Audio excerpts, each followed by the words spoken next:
26 জানুৱাৰীতে বা সৰস্বতী পূজা পৰিছে তিথি কিমান সময়ত লাগিব আৰু তাৎপৰ্য কি পূজাৰ মানে 26 জানুৱাৰী বৃহস্পতিবাৰ তিথিটো আছে আপোনাৰ আগদিনাৰ পৰাই লাগিব অৰ্থাৎ 25 তাৰিখে দুপৰীয়া 12:35 পৰা তিথিটো লাগিব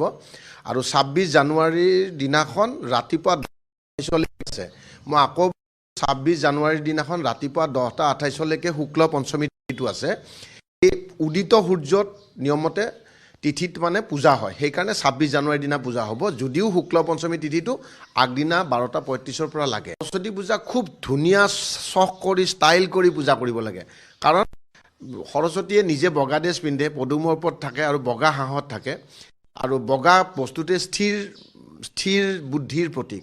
তো গতিকে দেৱী জ্ঞানৰ প্ৰতীক মাৰ্গদৰ্শনৰ প্ৰতীক আৰু ৰূপৰ প্ৰতীক সেইকাৰণে সৰস্বতী পূজাটোত ধুনীয়া হৈ ষ্টাইল কৰি পূজা কৰিব লাগে সৰস্বতী সদায় বগাৰ প্ৰতীক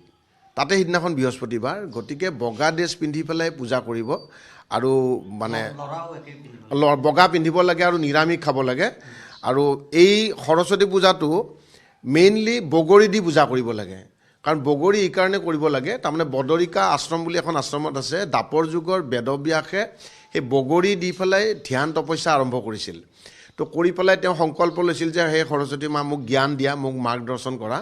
তো গতিকে মই এটা গুটি ৰুই পেলাই তেওঁ ধ্যান কৰিছিল সেই গছডাল হৈ যিদিনাখন মানে বগৰী লাগি মোৰ মূৰত পৰিব সেইদিনাখনে মোৰ তপস্যাটো সিদ্ধি হ'ব বুলি তেওঁ এটা সংকল্প কৰি আৰম্ভ কৰিছিল তো মাঘ মাহৰ শুক্ল পঞ্চমী তিথিৰ দিনাখন তেওঁ বগৰীটো মূৰত পৰে আৰু সেইকাৰণে বগৰী মানে সংস্কৃতত বদ্ৰী মানে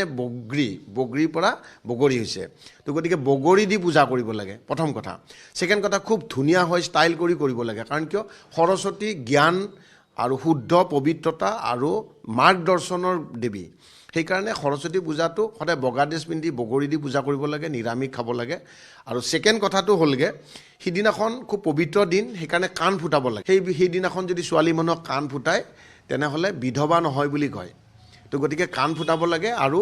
ল'ৰা মানুহেও কাণ ফুটাব লাগে আমাৰ আয়ুৰ্বেদ শাস্ত্ৰ মতে যিবিলাক ল'ৰা ছোৱালী 11ৰ পৰা 14ৰ ভিতৰৰ ল'ৰা মানুহ সেই ল'ৰাবিলাকৰ হৰমন চেঞ্জ হয় সেইখিনি সময়ত তেওঁলোকে যৌৱনৰ কিছু আভাস পায় সেইখিনি সময়ত ল'ৰা মানুহৰ কিছুমান ছেক্সুৱেল ডিজিজ হয় মই খুব ফ্ৰীলি সহজভাৱে কৈছোঁ যাতে চবেই মানে জানিব পাৰে সেইকাৰণে ল'ৰা মানুহৰ এই কাণৰ লতিটোত এডাল নাৰ্ভ থাকে এই নাৰ্ভডাল যেতিয়া ফুটাই দিলে সেই ছেক্সুৱেল ডিজিজবিলাক কম হয় গতিকে মই আপোনালোকৰ এই পবিত্ৰ চেনেলৰ মাধ্যমেদি মই সমগ্ৰ অসমবাসী ৰাইজক মই অনুৰোধ কৰিছোঁ যিবিলাক ল'ৰা ছোৱালী 10ৰ পৰা 14ৰ ভিতৰ বয়সৰ ল'ৰা তেওঁলোকৰো কাণ ফুটাব লাগে এইটো আয়ুৰ্বেদিক শাস্ত্ৰ মতে কাণ আগৰ দিনত ৰজাৰ পুত্ৰই হওক বা যি কৰ্মচাৰী হওক চবেই কাণ ফুটাইছিল গতিকে আমাৰ সমাজত এতিয়া হৈছে যে ছোৱালীয়ে কাণ ফুটাব লাগে নহয় ল'ৰাৰো কাণ ফুটাব লাগে ল'ৰাৰ কাণ ফুটালে এই ছেক্সুৱেল ডিজিজবিলাক এইটো কম বয়সত যিটো হয় মানে সেই বস্তুবিলাক বহুতখিনি কমি যায় এইটো আয়ুৰ্বেদিক শাস্ত্ৰয়ো স্বীকৃতি দিছে সৰস্বতী পূজাৰ দিনটো ইমান পবিত্ৰ দিন যে কোনোবাই গাড়ী কিনা দোকান খোলা বিয়া কৰোৱা ৰিং চেৰেমনি এভৰিথিং কামটো কৰিব পাৰে তো এইখিনি হৈছে আপোনাৰ শুক্ল পঞ্চমীৰ তিথিৰ হেৰিত আৰু চি পঞ্চমী বুলিয়ে মেইনলি চবে জানে যদিও আমাৰ বহুতে গম নাপায় চি মানে ধুনীয়া তো গতিকে ধুনীয়া হৈ পেলাই পূজাটো কৰিব লাগে আৰু এই সৰস্বতী পূজাটো যেতিয়া কৰিব সিদিনাখন মানুহে পঢ়িব নালাগে দেৱীয়ে কয় যে মই তোমালোকক জ্ঞান আৰু মাৰ্গদৰ্শনৰ কাৰণে আহিছোঁ গতিকে আজিৰ দিনটোত তোমালোকে বিদ্যা ল'ব নালাগে আৰু যিবিলাক পঢ়িব নালাগে তাৰমানে সিদিনাখন বেবীয়ে ক'ব তাৰ পিছদিনাৰ পৰা আৰম্ভ কৰিব লাগে আৰু যিবিলাক ষ্টুডেণ্টে এটা সংকল্পত পঢ়ে তেওঁলোকে পূবফালে মূৰ কৰি পঢ়িব লাগে আৰু বগা চন্দনৰ ফোট বা বগা চন্দন কপালত ল'ব লাগে বগা চন্দনে মানুহৰ মানে আপোনাৰ স্থিৰ বুদ্ধিৰ আৰু মেমৰিজটো শ্বাৰ্প কৰে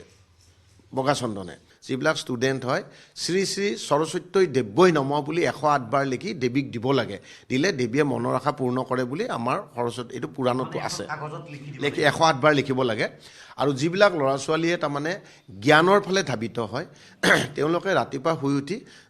সদায় সৰস্বতী মন্ত্ৰ মাতি হাত দুখন নিজে চাব লাগে হাতৰ তলুৱাত জ্ঞান থাকে আৰু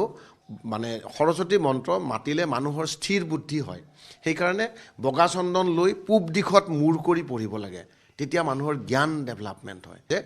গতিকে আপোনালোকক এই পবিত্ৰ দিনটোত আপোনালোকে কাণ ফুটাব ছোৱালীৰো ফুটাব ল'ৰাৰো ফুটাব ল'ৰাৰ বয়সটো মই কৈয়ে দিছোঁ যে 10ৰ পৰা 14 মানৰ ভিতৰৰ বয়সৰ ল'ৰাবিলাকে কাণ ফুটাব লাগে কাণৰ লতিটো ফুটাব লাগে